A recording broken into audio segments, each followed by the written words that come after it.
Man šķiet, ka mēs esam bieži vien pieraduši doties nevis tādā viedokļu pašplūsmā pa dzīvi, bet es šodien domāju par šo jautājumu, izdomāju vārdu citplūsmā. Jo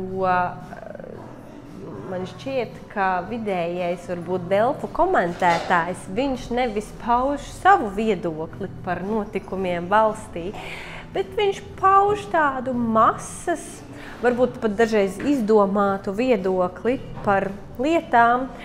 un viņam pašam šķiet, ka viņam ir viedoklis, bet īstenībā tas nav viņa viedoklis, jo viņš nav tā pasēdējis un padomājis par to jautājumu dziļāk,